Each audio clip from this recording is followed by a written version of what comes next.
Inicia la cuarta temporada de Radio ESPM, un programa creado por el Instituto Nacional de Salud Pública a través de la Escuela de Salud Pública de México y la Subdirección de Desarrollo y Extensión Académica. Compartamos la pasión por la salud pública, donde conectamos conocimientos para transformar realidades. Radio ESPM, ya comenzamos. Muy buenas tardes, bienvenidos a Radio CPM, donde compartimos la pasión por la salud pública. Y un tema que nos interesa mucho abordar hoy, y aprovechando la visita del doctor Luis Salvador Carulla, es la discapacidad intelectual. Y por eso es que queremos saber sobre cómo derribamos barreras. Ahí lo podemos repetir, por favor, que ahí me traje un poquito, rapidísimo. Ok, 1, 2, 3. Muy buenas tardes, bienvenidos a Radio CPM, donde compartimos la pasión por la salud pública. Y un tema muy importante que queremos abordar es la discapacidad intelectual.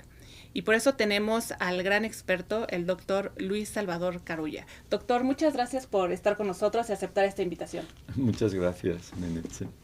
Pues aprovechando que viene al Congreso de Investigación en Salud Pública, es que lo hemos invitado a que nos hable sobre el tema Derribando Barreras, la discapacidad intelectual en la agenda de la salud pública. Y antes de empezar, quiero leer brevemente su cápsula biográfica para que nos platique sobre cómo ha abordado este tema. El doctor Luis Salvador Carulla es un destacado psiquiatra y académico español, reconocido internacionalmente por su labor en salud mental, discapacidad intelectual y evaluación de sistemas de salud.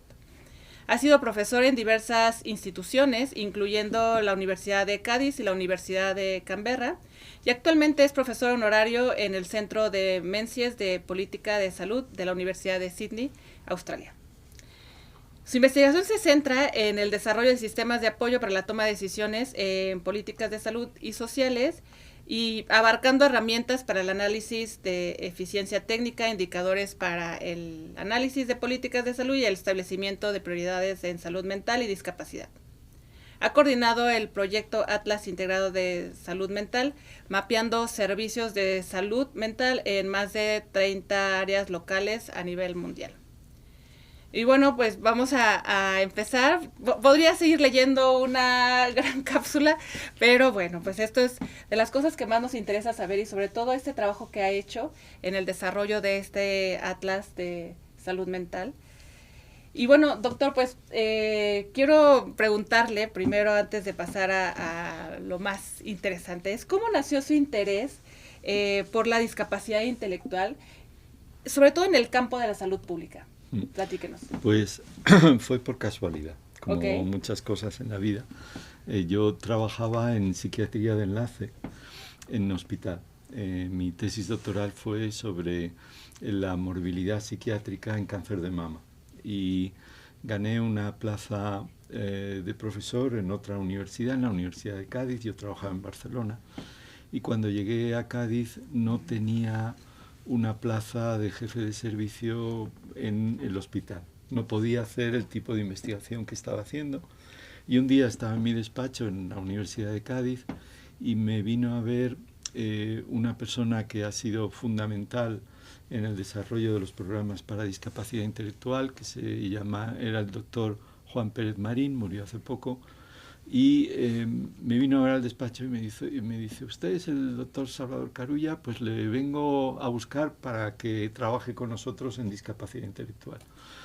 Y entonces yo le dije, mire, yo de discapacidad intelectual no sé nada. No había dado nada en la carrera, no había hecho nada en mi especialidad como psiquiatra. Y él me dijo, mire, venga un día, venga a ver nuestros centros en Córdoba, que está a 3 horas de Cádiz, y vemos a ver si esto le interesa y puede trabajar con nosotros. Y entonces fui a este pueblecito, es un pueblo que se llama Cabra, muy bonito, y llegué a una institución que se llama PROMI, donde ofrecían empleo, actividades residenciales, trabajo en la comunidad para personas con discapacidad intelectual y también para personas con trastorno mental grave. Y al llegar, pues fue como lo de San Pablo caerse del caballo. Todo mi concepto de lo que era la psiquiatría, la medicina de la salud mental, se vino abajo porque vi que había personas con esquizofrenia grave, con problemas de alucinaciones, que estaban trabajando en la carpintería, hacían su trabajo, que vivían en la comunidad, y igualmente pasaba con personas con discapacidad intelectual, y vi que el tener un trabajo, el tener un apoyo en la comunidad, el ser capaces de vivir una vida creativa y autónoma, eran factores mucho más importantes que el tener una medicación, que era lo que yo me dedicaba antes. Y eso me llevó a implicarme en el área, a apasionarme por el tema de la discapacidad intelectual y a crear la Asociación Española de Trabajo en Discapacidad Intelectual, a estudiar toda esa atención comunitaria que había desarrollado PROMI en Córdoba y después en toda Andalucía, y realmente pues ha sido una parte integral de mi desarrollo profesional. Qué interesante que haya sido de una manera fortuita, pero que efectivamente muy afortunado también para todo el trabajo y toda la población que ha impactado su trabajo y todas las instituciones de salud. Y justo con esto que mencionaba, que me parece muy interesante que haya acudido a esta comunidad y ver todo el trabajo que se desarrollaba, en esta trayectoria que tiene y trabajando sobre este tema, ¿hubo algún caso o experiencia que le marcara su compromiso en el desarrollar este tema? Ya había interés, pero ahora un compromiso total y absoluto para continuar esa línea de investigación. Mi trabajo no se ha centrado, aunque también he trabajado a nivel clínico, en el manejo de casos individuales, sino cómo aplicarlo a las reformas de salud pública. Por eso mi orientación sobre discapacidad intelectual y salud mental tiene una vertiente clínica, pero la vertiente de investigación es una vertiente de cómo cambiamos los sistemas para poder mejorar la visibilidad, la atención de las personas con necesidades especiales en la comunidad. Y el caso fue esa experiencia en PROMI, esa experiencia en un sistema de atención que se había desarrollado en un pueblecito en Andalucía, y que había desarrollado a base de experiencia, de práctica, de hacer cosas, equivocarse y volver a plantear cosas, algo que yo vi como único y que me cambió profesionalmente. Yo le debo a la discapacidad intelectual lo que soy ahora, porque yo entré en la salud pública y en lo que se llama la psiquiatría social gracias a mi contacto con todas esas personas, porque no era un caso individual, eran todos ellos, y cómo todo eso transformó mi forma y un cierto activismo de cómo hacer que mis compañeros profesionales psiquiatras entendieran la importancia de todo esto, y cómo hacer también que gobiernos cambiaran su actitud ante la discapacidad intelectual y establecieran políticas públicas para estas personas. Y eso me lleva también a hacer la siguiente pregunta, porque el trabajo que ha desarrollado ha impactado no nada más en ese ámbito donde es su trabajo, donde desarrolla sus investigaciones en su institución, sino a nivel global, ¿no? Y ha analizado también toda esta parte de cómo impacta este problema en los sistemas de salud. Y bueno, es justamente cómo considera que se ha tratado la discapacidad intelectual en estos sistemas de salud, pero a nivel global. Pues nuestro grupo de trabajo en la Universidad de Canberra, y yo me fui a Australia precisamente también para ayudar en el que entonces era el primer programa de atención a la discapacidad en Australia, en base a lo que había hecho en España. Es que esta unidad que tenemos se llama GLOCAL, que combina los aspectos de entender el medio local para crear programas globales. Y en ese medio local, cómo podemos aplicar y comparar con otras experiencias en otros lugares para aprender localmente a mejorar nuestro sistema. El concepto de GLOCAL va en los dos caminos, en el camino de cómo lo local informa a lo global y cómo lo global informa a lo local. Y realmente el problema que teníamos es que esta desatención o falta de iniciativa sobre la discapacidad intelectual era un problema global, no era un problema solo en España o en Australia, era un problema que pasaba en todos los países en donde nos faltaban programas de atención, nos faltaban programas de formación, nos faltaba programas de formación no solo a los profesionales, sino también ayudar a las familias de otra manera y a las propias personas con discapacidad. Y en ese sentido, lo primero que hice cuando esta persona, Juan Pérez Marín, me pidió que les ayudara a hacer evaluaciones en su entorno, fue irme a ver lo que hacían en Holanda, lo que hacían en Inglaterra, lo que hacían en una serie de países escandinavos, para aprender de ellos y ver qué cosas podíamos trasladar a nuestra experiencia en España. Y ahí hubo dos cosas fundamentales. Una, la visión de Juan Pérez Marín, el fundador de PROMI, en decir, yo tengo que dedicar, aunque tenga pocos recursos, tengo que dedicar algo a evaluación. Necesito la ayuda de los investigadores de la universidad para que me ayuden a explicar el programa que yo hago, porque yo no puedo formularlo en términos científicos y esto tiene que estar publicado en algún sitio. El segundo es cómo la información global, lo que podemos aprender de lo que estaba pasando en Inglaterra, de lo que estaba pasando en Holanda, nos servía para mejorar nuestros sistemas también. Y eso nos lleva a la idea de que nunca podemos trabajar solo en el entorno local o solo en el entorno global. Tenemos que crear estos puentes entre los dos para realmente cambiar lo que pasa en sociedad y ayudar a estas personas tan necesitadas a tener una mejor atención desde todos los puntos de vista. Sí, muy, muy importante, porque lo que hemos visto también es que en términos de salud pública ha sido un tema que históricamente ha sido relegado en las políticas de salud a nivel global. ¿Por qué cree que pasa esto? ¿Por qué cree que este tema de discapacidad no es un tema justamente en la agenda de los tomadores de decisiones?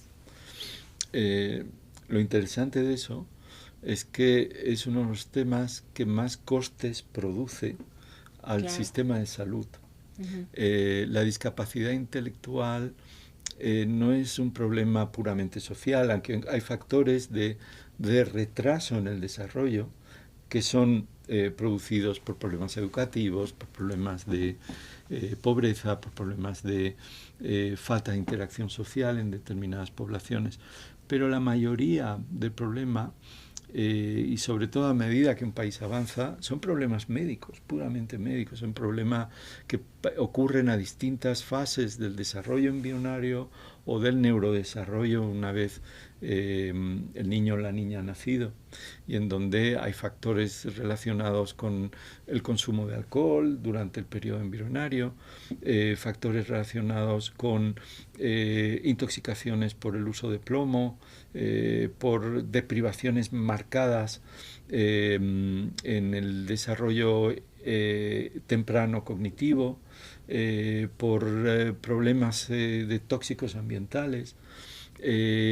Todas esas cosas son problemas médicos y de salud pública, muchos de los cuales tienen solución. Y que si no se tratan en esos periodos, lo que tenemos es secuelas y consecuencias a lo largo de todo el periodo de la vida, que suponen un costo para los servicios sociales y los servicios sanitarios enorme. Claro. Y a pesar de todo ese costo, de lo apasionante que es el conocer desde el punto de médico y de investigación la genética y el impacto ambiental en estos problemas del desarrollo, hay una caja negra en donde no hay ningún interés en la formación. En eso un factor fundamental es que no se hay programas de formación dentro de la formación de medicina, enfermería, psicología, que tengan en cuenta de una forma clara los problemas de trastornos del neurodesarrollo. Y después hay una falta de investigación. Uno intenta acudir a un programa de financiación pública con temas de discapacidad intelectual y prácticamente seguro que estudios sobre cáncer, sobre SIDA, sobre problemas de vacunación van a tener más peso en la salud pública que estos problemas de trastornos del desarrollo. Y todo ello crea una confluencia de factores de desinterés desde el punto de vista de las ciencias médicas, de desinterés desde el punto de vista del planificador social y sanitario, de los problemas de estigma que tienen las propias familias, que tienen una persona a su cargo con una discapacidad intelectual, y de la sociedad de aceptar a estas personas en los sistemas laborales. Por ejemplo, un factor fundamental para las personas con discapacidad intelectual es que su vivencia del tiempo es distinta, necesitan más tiempo. Claro. Si uno tiene una persona enfrente que está haciendo unos trámites para darle la llave de su habitación en un hotel, porque es un hotel integrado donde hay una persona, o servirle un café, esta persona va a necesitar un poquito más de tiempo para hacer las cosas que una persona que no tenga discapacidad intelectual, y los que estamos enfrente tenemos que atender y entender esa necesidad del tiempo.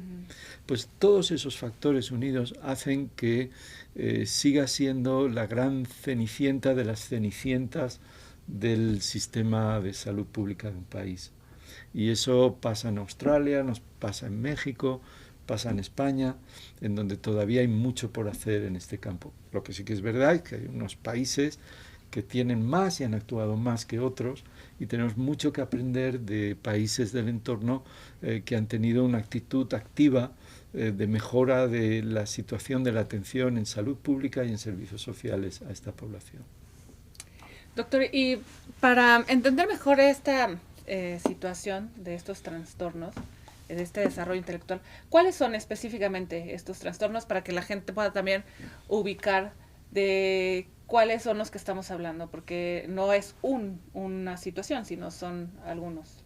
Sí, son un grupo de trastornos. Cuando hablamos de demencia, no tiene una causa única la demencia. Hay muchísimos tipos distintos de demencia que agrupamos en una cosa que es un nombre técnico que lo llamamos un metasíndrome, que es un grupo de enfermedades y de trastornos que tienen una característica común que nos permite agruparlos. En el caso de la demencia es el problema del deterioro, de la pérdida de memoria y de funciones cognitivas que ocurre en la edad avanzada. En el caso de la discapacidad intelectual son una serie de enfermedades, de trastornos que se caracterizan por lo contrario, por una incapacidad o una falta del desarrollo completo de las funciones cognitivas de la persona, y que ocurre en un periodo temprano. En un periodo temprano, de tal manera que las funciones, en unos casos de memoria, pero en la mayoría de planificación, de actividades, de una función que tiene que ver con entender a la otra persona, a la persona que está enfrente, la capacidad de razonar por encima de lo que razona una persona de 11 o 12 años, son las funciones que se quedan alteradas y que producen los problemas. Claro, es muy diferente que este tipo de problemas se den cuando una persona tiene 70 o 80 años, claro, que cuando esta persona tiene 5 o 4, porque vamos a vivir un problema a lo largo de toda la vida de la persona, y son personas que a medida que la sociedad avanza, el tiempo de vida es mayor y hay una mayor necesidad de que la sociedad adopte estrategias que permitan a esa persona tener un trabajo digno, tener unas relaciones dignas, casarse y tener una vida integrada y normalizada en la sociedad. Por cierto, otro problema de eso es que las dificultades de razonamiento hacen a esta persona muy proclive a tener problemas de entender las normas y de tener problemas con la justicia. Hay una población muy, digamos, interesante desde el punto de vista de investigación, pero a la que hay que atender también, que son las personas con lo que llamamos funcionamiento intelectual límite. No tienen discapacidad intelectual, pero tampoco son totalmente normales. Y en estas personas es en donde esa capacidad de razonamiento y de entender las normas sociales está disminuida.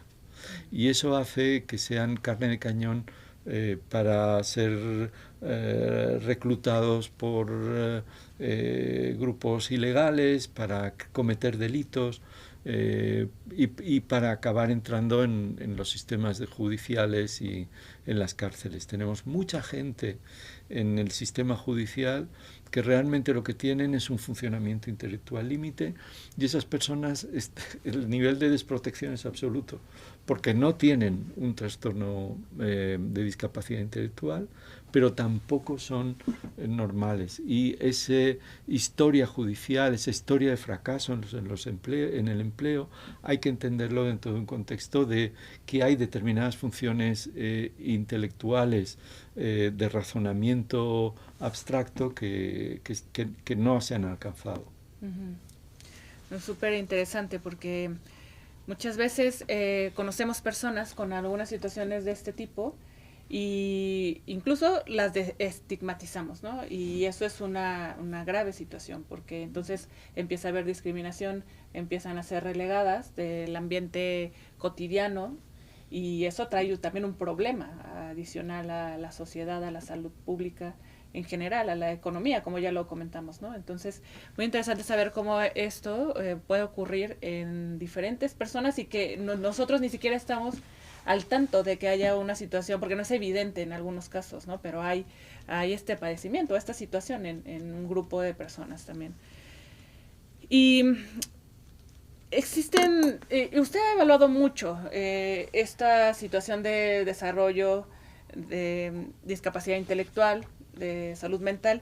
Entonces, ¿existen diferencias significativas entre distintos países de cómo abordan esta situación?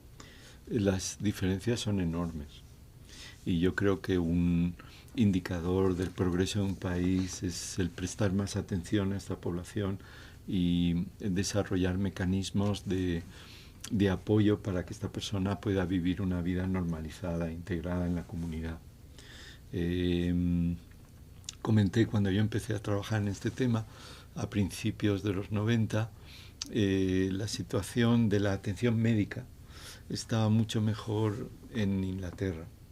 Había programas muy interesantes de atención en la comunidad por asistencia primaria en Holanda. Pero esas experiencias que estaban pasando en España en integración laboral y social están por delante de las experiencias inglesas y holandesas. Y es cómo uno puede aprender de aquí y de allá y entender cómo mejorar en el entorno general la atención.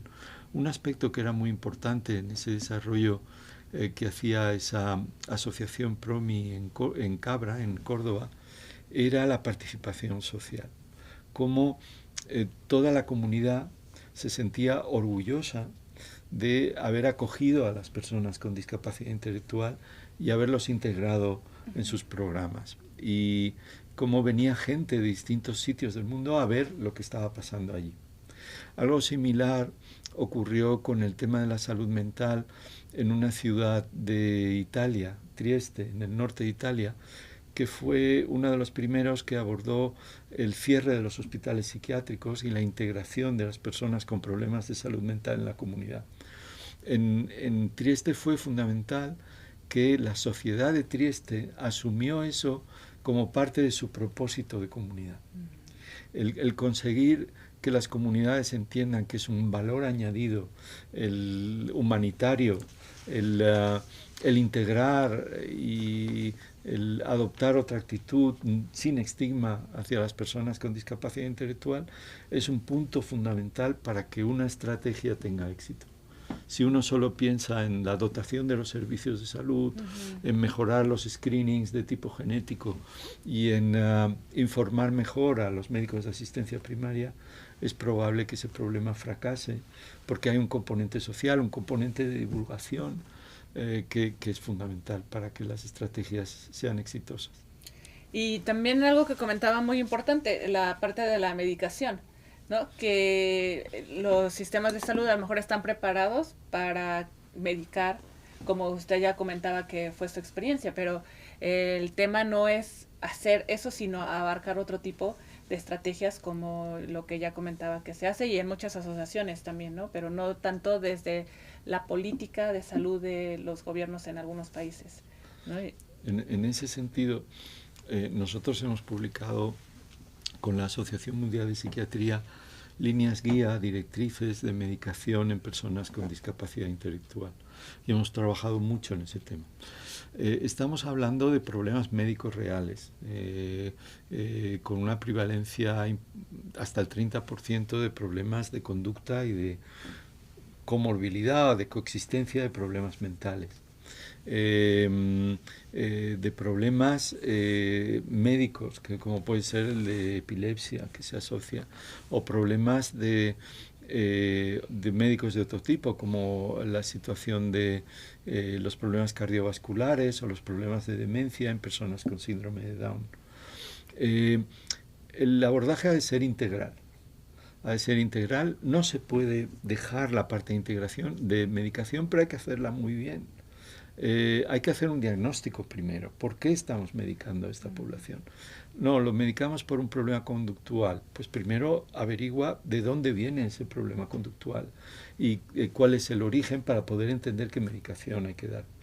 La segunda es que cuando ese diagnóstico asociado a la discapacidad intelectual ha pasado, ha habido un episodio psicótico con alucinaciones o un episodio depresivo, una vez ese episodio ha pasado, hay que quitar la medicación. Una de las cosas que ocurren es que nunca se quitan las medicaciones, se van sumando medicaciones sin tener ni un diagnóstico adecuado ni una necesidad a lo largo de tratamiento a largo plazo.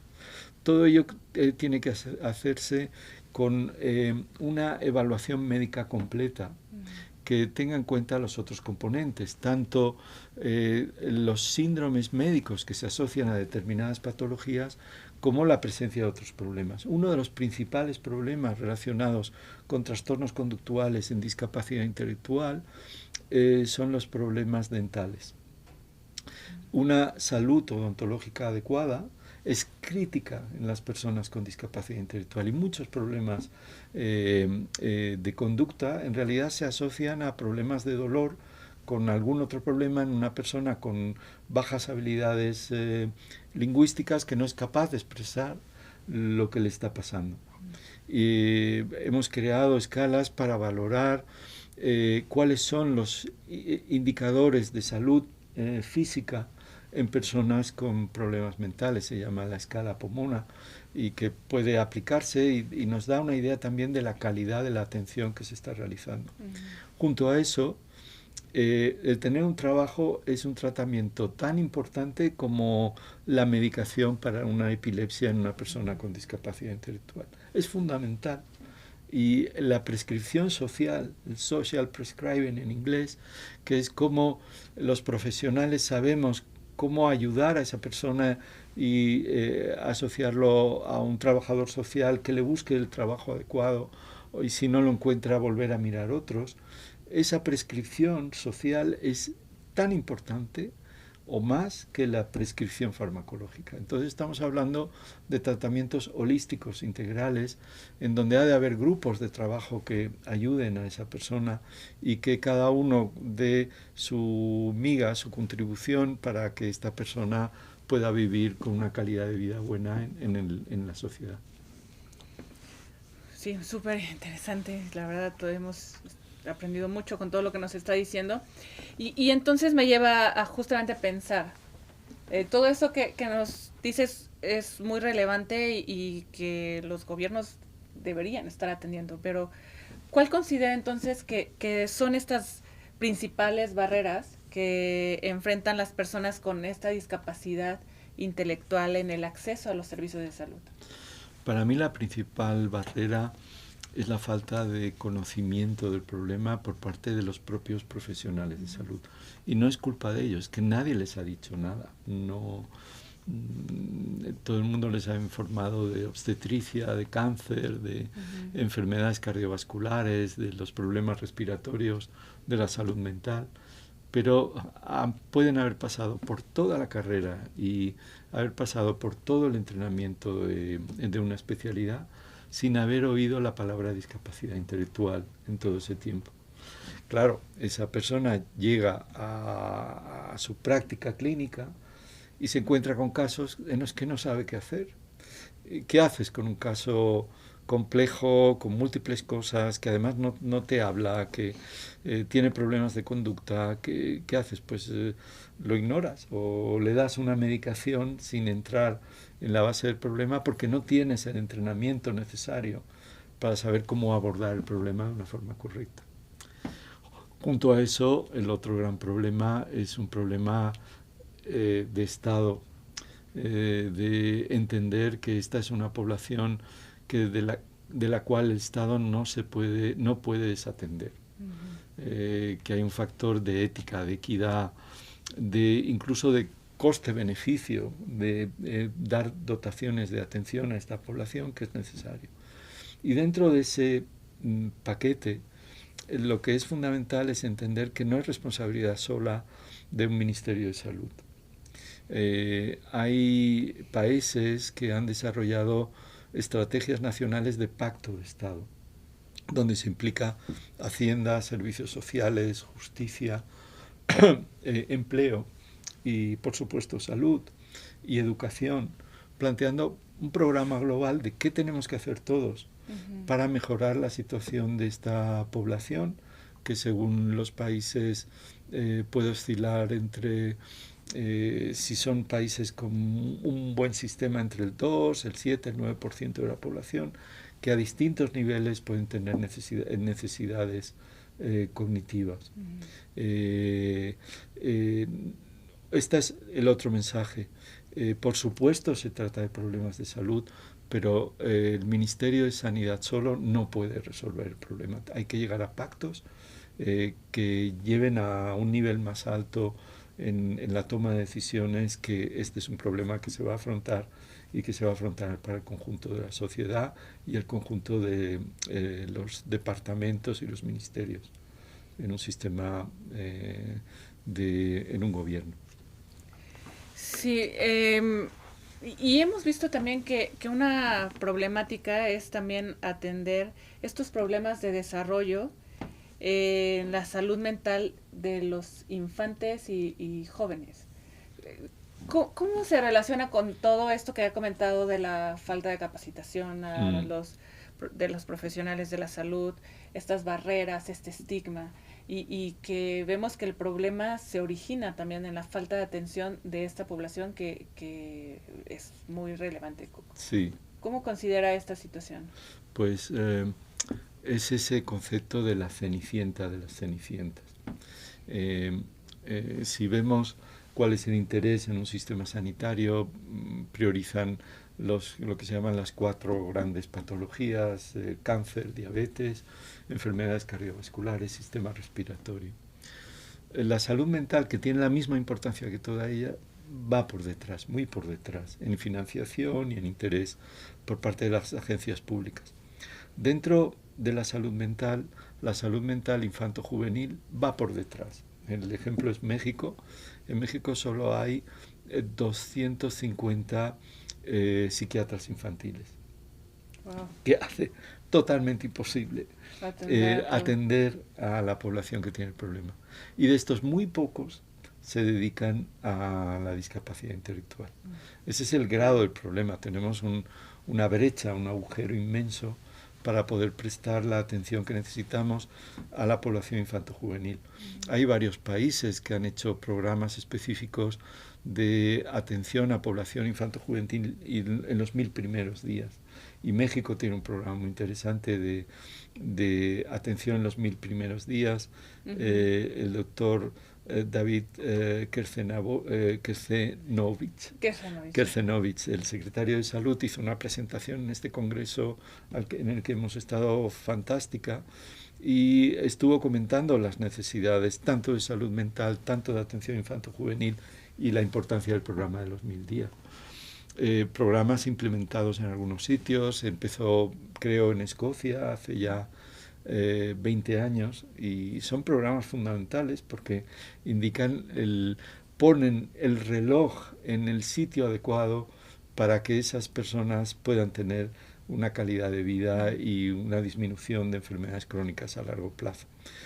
Pero en todo este programa, el que los propios psiquiatras infantiles no se estén formando en discapacidad intelectual y en los trastornos del neurodesarrollo, y su interés cuando se forma en eso se centre en trastornos de déficit atencional con hiperactividad y autismo, y no en la discapacidad intelectual, nos crea un cuello de botella enorme para poder mejorar la prestación de atención. Antes había dicho que tenemos que hablar de pactos de salud, pero también tenemos que decir que cada uno puede hacer un paso adelante. Y el paso adelante de hacer un programa como el que hicimos en España hace muchos años, de crear un programa de formación en 3 horas para médicos de atención primaria y explicarles lo que era la discapacidad intelectual y que los problemas dentales son lo primero que hay que mirar, cambia la estrategia, porque una vez hemos hecho esos programas nos dan agradecimientos por todas partes, porque como ven a estos pacientes, el darles estrategias de cómo actuar constituyen una herramienta enormemente útil para un médico general, por ejemplo. Claro, no, pues muy interesante todo lo que nos ha comentado y podríamos pasar toda la tarde, pero ya tenemos que ir cerrando. Pero me interesa mucho, antes de cerrar, que nos hable sobre estas estrategias innovadoras que podrían implementarse para la atención de la discapacidad intelectual en la salud pública. ¿Cuáles son estas estrategias que usted considera? Y platíquenos sobre lo que ha desarrollado con este atlas. Sí. Dentro de estrategias innovadoras hay que considerar la importancia de los screening genéticos y cómo crear un sistema de evaluación genética de la población en momentos tempranos y todos los factores de determinantes sociales de la salud. El problema del plomo, los tóxicos en la agricultura, el problema del consumo de alcohol en mujeres gestantes, el problema de la deprivación social en fases tempranas del desarrollo. Todos esos factores son claves y cada uno de ellos tiene un sistema de intervención que puede mejorar gracias a la tecnología. Aparte de esos programas que tienen un impacto enorme en las tasas de discapacidad intelectual, nosotros nos dedicamos a cómo podemos estudiar mejor las poblaciones para dar herramientas de toma de decisión al político o al planificador. Y en eso un factor fundamental es entender cuál es la provisión de servicios que tenemos hoy. ¿Cuántos profesionales hay que se están dedicando al tema? ¿Dónde están esos servicios que están atendiendo? ¿Qué características tienen? ¿Qué capacidad tienen? Si queremos hacer una reforma, nunca sabremos cómo funciona la reforma si no hacemos la foto primero de lo que hay. Cuando tengamos esa foto podemos comparar con otros sitios y decir, ¿cómo hacemos? Resulta que no se está prestando nada de atención en el medio de atención primaria. Hay en cambio una serie de ONGs que están prestando atención en el medio, que dependen de financiación por entidades filantrópicas, y estas están prestando el 50% de la atención que se presta a esta población. Y se centran en el empleo y en la capacitación de personas adolescentes con problemas de discapacidad intelectual. Tenemos que hay unas unidades punteras que están trabajando en el desarrollo integral de las personas con discapacidad intelectual, y hay 2 centros en México que están haciendo esta labor. Cuando sabemos eso, podemos establecer ideas de dónde están las brechas de atención y podemos empezar a articular recursos y ver evolutivamente cómo estos recursos evolucionan y mejoran en el tiempo, y podemos hacer análisis de impacto. En el caso Y para ello necesitamos mapas, necesitamos conocer cuáles son los recursos, directorios de los recursos existentes desde una perspectiva holística, que no se limiten a los de salud mental, sino que puedan tener en cuenta aquellos recursos específicos que ha desarrollado educación, que ha desarrollado justicia, que ha desarrollado los servicios sociales o los servicios de vivienda, que tienen un impacto directo sobre estas personas con salud mental, con problemas de discapacidad intelectual. Una vez tenemos ese mapa, somos capaces de ver la evolución del sistema y somos capaces de ver qué ocurre cuando hay fenómenos imprevistos que cambian los sistemas de atención. Por ejemplo, nosotros, gracias a que habíamos hecho los mapas de atención para salud mental en Canberra, pudimos ver el impacto que tuvo el nuevo programa de discapacidad que se creó a nivel nacional en Australia y después ver cuál fue el impacto de COVID-19 en el desarrollo de los servicios y cómo estos servicios se recuperaron después del COVID. Si no hubiéramos hecho el mapa, no hubiéramos tenido nada para ver cómo respondían todo ese sistema de atención. Pudimos ver también cómo ese programa de discapacidad que se llama NDIS funcionó o no funcionó en la atención a las personas con discapacidad intelectual y vimos cómo los servicios que aumentaban eran servicios para autismo, en donde por supuesto habría gente con discapacidad intelectual, pero la gente con discapacidad intelectual sin autismo no recibían el mismo nivel de atención. Estaba habiendo problemas de equidad en la distribución de los recursos, en los propios trastornos del neurodesarrollo. Y realmente para mí siempre me choca que eso es algo que no hagamos en salud, que no veamos cuál es el mapa de recursos. Si una compañía como McDonald's está haciendo análisis geoespaciales para saber dónde tiene que poner el próximo restaurante, y lo mismo hace una compañía de coches o cualquier empresa en cualquier sector económico, ¿cómo es posible que en salud no estemos evaluando los mapas de recursos disponibles, tanto en profesionales como en servicios, para poder entender reformas y cambios de nuestro sistema? Pues lo que hacemos es eso, crear esa información para que el político pueda tomar decisiones informadas. Eso es muy, muy relevante y me parece que también es parte de la recomendación que usted podría hacer a la política pública, ¿no? Para transformar este sistema de atención para las personas que tienen un trastorno, un desarrollo intelectual, ¿no? Entonces, creo que es fundamental que los tomadores de decisiones implementen este tipo de estrategias innovadoras tecnológicas que les permita visualizar la información, que les permita realizar estos accesos limitados para este problema en específico. Pero también hay otro ámbito que es y muy relevante, que es la sociedad, ¿no? Y me gustaría saber desde su perspectiva, ¿cómo puede la sociedad en su conjunto contribuir a una mejor inclusión y acceso a la salud para personas de discapacidad intelectual? Si me permites, Nenetsen, digo algo más de estos sistemas de evaluación, porque claro, he hablado adelante. Mucho de para qué, pero no he dicho lo que son, ¿no? Okay.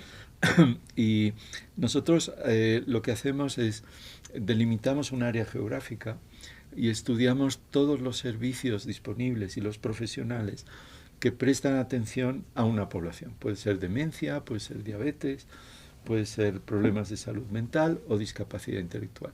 Y hacemos el mapa de esos servicios y esa información la subimos a plataformas de mapas interactivos, donde tú puedes ver dónde están todos los psiquiatras de un área o todos los psicólogos que están trabajando en una zona y dónde están trabajando esos psicólogos, problemas de accesibilidad y todo eso. Para darte una idea de por qué eso es importante, cuando se hizo el sistema, el plan de reforma de la salud mental en el estado de Victoria, donde está la ciudad de Melbourne, en Australia, nos pidieron, nos están diciendo los psiquiatras que se quejan de que hay pocas camas de agudos y pocas unidades de urgencia, y que quieren más hospitales y más unidades de urgencia psiquiátrica. Y entonces me pidieron, ¿esto con quién lo podemos comparar? Yo digo, me dicen dónde podemos comparar con centros de referencia en Italia, en España, en Inglaterra, en Finlandia, y me dijeron, vamos a compararlo con Finlandia. Y entonces comparamos el sistema de atención que habíamos evaluado en Melbourne con el sistema de atención en Helsinki, que es un modelo de atención en Finlandia. Y lo que les enseñamos es, sí, había un déficit de camas, pero las camas donde no estaban era en la comunidad. Nos faltaban camas en residencias en la comunidad, no en los hospitales, que había más camas que en Helsinki. Y lo mismo nos pasaba con los hospitales y con la presencia de psiquiatras en urgencias. Entonces la recomendación no fue crear más camas de hospital, sino más residencias pequeñas en la comunidad para casos complejos que descargaran la atención que se estaba prestando en los hospitales, que por cierto una cama hospitalaria es 10 veces más cara que una cama en la comunidad. Por lo tanto, la estrategia era muchísimo más sencilla. Ese es el tipo de cosas que hacen informar al político de dónde asignar los recursos. Era el ejemplo que te quería dar. Qué bueno que complemento, porque es parte de lo que habíamos comentado anteriormente, de estas estrategias y de estas herramientas tecnológicas que sirve para la toma de decisiones. Y Atlas está basado en un sistema de información geográfica donde justamente hace todo este mapeo de los recursos, poblaciones, enfermedades, todo el tema de salud pública y como capa de información, ¿no? Y aparte lo que me parece fabuloso que además contemple la parte de la educación, de la justicia, de todo este tema de vivienda, que complementa el saber realmente la problemática que existe alrededor de toda esta situación, ¿no? Y antes de llegar a la sociedad, que ahora llego, otro aspecto fundamental es el análisis del impacto. Nosotros tenemos que hacer análisis del impacto de las cosas que hacemos. Hemos creado un sistema que se llama Global Impact Analytics Framework, GIAF, que incluye unos sistemas nuevos aplicados al medio real para entender el impacto.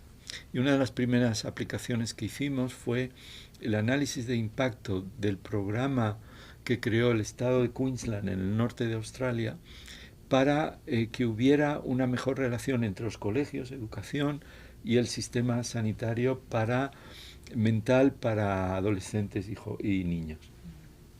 Entonces se creó un sistema con muchos millones de dólares para crear una forma de capacitación en las escuelas que cuando un niño tuviera un problema pudiera enviarse rápidamente al sistema de salud mental. Y entonces crearon ese programa, lo pusieron en práctica y vieron que había un aumento enorme de la atención de las visitas que llegaban a salud mental. Y pensaron, este programa ha sido un éxito total, tenemos que invertir más en este programa. Y nosotros hicimos el análisis de impacto y fuimos a 1.200 escuelas a ver cómo esas escuelas habían adoptado el sistema. Y de las 1.200 escuelas, solo una adoptó el sistema de impacto que había generado el gobierno. ¿Qué pasaba? Que ha habido una epidemia, una auténtica pandemia de problemas de salud mental en la población infantojuvenil y ha aumentado las visitas. Pero ese aumento de las visitas no era porque los colegios habían adoptado la estrategia que proponía el gobierno, sino por el hecho de que había habido un aumento enorme de la demanda de servicios de salud mental. Si no hubiéramos hecho el impacto de la adopción de la estrategia política, los políticos hubieran seguido invirtiendo en un programa pensando que era muy exitoso, cuando en realidad fue un fracaso absoluto. Es ahí donde el análisis de impacto es fundamental. Claro. Y hablando de la sociedad, no se puede hacer nada sin la sociedad.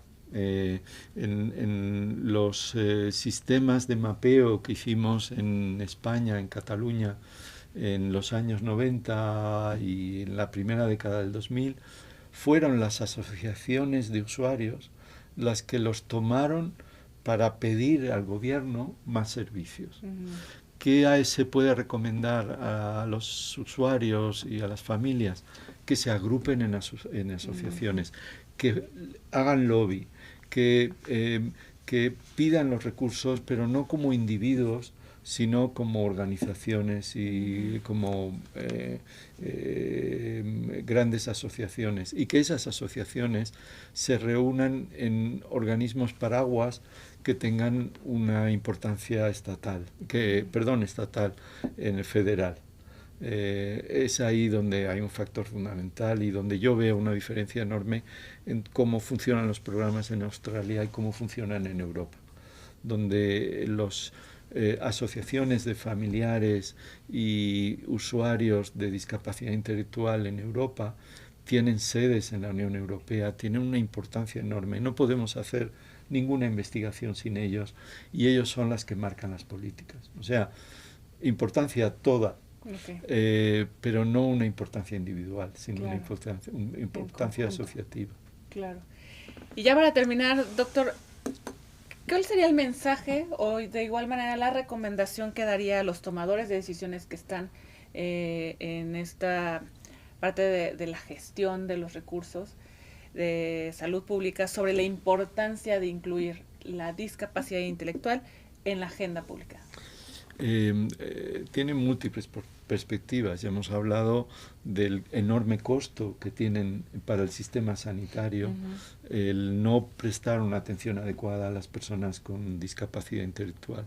A ese se une la carga para las familias, que si no hay una red social, hay un familiar que queda pendiente de la atención. Hay un problema a largo plazo. ¿Qué pasa con estas personas cuando se hacen mayores y los padres mueren? ¿A qué recursos tienen que acudir? Hay una parte de investigación. Una de las áreas de medicina que ha avanzado más sobre todas es el estudio genético de las enfermedades del neurodesarrollo y cómo esto ha influido a entender las enfermedades mentales en general, con lo cual constituye un área de enorme interés para investigación. Y por último, es que yo creo que no puede haber salud sin salud para discapacidad intelectual. Y que ningún sistema sanitario que piense en equidad se puede desarrollar sin pensar a este grupo desfavorecido, no atendido, porque no existe la salud si no nos ocupamos de estas personas. Doctor, muchísimas gracias por toda esta plática y conferencia magistral que nos dio en estos minutos. Parece un tema muy relevante y que debe estar en la mesa de todos los que manejan la salud pública en los países. Y creo que el trabajo que usted desarrolla y desempeña ya desde hace muchos años y la experiencia que tiene es fundamental para impulsar estas estrategias y para impulsar pues el trabajo en conjunto también, tanto con la sociedad como con los gobiernos. Entonces, por eso me interesaba mucho que nos platicara y tenerlo aquí en Radio CPM, porque el tema me parece muy relevante y yo decía, bueno, se tiene que dar a conocer y poner ese granito de arena para que llegue esta información, la importancia que tiene la discapacidad intelectual en todos los ámbitos. Entonces, le agradezco muchísimo. Y si me dejas decir por favor, ese espacio. Porque me van saliendo cosas. Adelante. Aparte es un apasionado del tema, entonces adelante. Tenemos ejemplos de cómo hemos cambiado políticas y desarrollos a nivel de país, empezando de nada. O sea, que no es solo un tiro al aire, una cosa, bueno, pero esto es que lo han hecho en Holanda o en España, aquí no lo podemos hacer. En España empezamos de cero y creamos la Estrategia Nacional para mejora de la atención en salud mental a personas con discapacidad intelectual. Para los que nos oigan, que sean profesionales, hay un artículo publicado por mí, eso que se llama el Knowledge to Action Plan, el plan de conocimiento a la acción, en el que creamos toda la política nacional y cómo se implementó para desarrollar los servicios de salud mental en personas con discapacidad intelectual. Y después de hacer eso, años después, creamos una política global internacional para manejo de las personas con funcionamiento intelectual límite, estas personas que estaban en tierra de nadie porque no tenían diagnóstico y tienen problemas judiciales y de todo tipo. Se creó una declaración, la Declaración de Gerona, internacional, para desarrollo de políticas en todo el mundo destinadas a mejorar la situación de estas personas. O sea, no hablo de temas teóricos, hablo de temas prácticos, muy reales, en donde la labor de unas pocas personas ha cambiado las políticas sanitarias y sociales en esta población. Podríamos, sí, como decía, pasar todo el rato aquí, pero bueno, por cuestiones de tiempo vamos a tener que terminar. Vamos a dejar los datos del doctor, porque sé que es un tema que seguramente a muchos les interesa continuar, y su correo electrónico para que lo puedan contactar, pero me parece fundamental que podamos seguir en esta discusión en nuestro país, que ha habido limitaciones y estas barreras de las que ya hablábamos, y creo que es importante irlas derribando. Muchísimas gracias, doctor Luis Salvador Carulla, por este espacio, el tiempo que se hizo, y bueno, esperemos pronto tenerlo por acá. Muchas gracias. Muchas gracias a todos y nos vemos en la próxima. Buenas tardes. Esto fue Radio ESPM, un programa creado por el Instituto Nacional de Salud Pública a través de la Escuela de Salud Pública de México y la Subdirección de Desarrollo y Extensión Académica. Compartamos la pasión por la salud pública, donde conectamos conocimientos para transformar realidades. Radio CPM.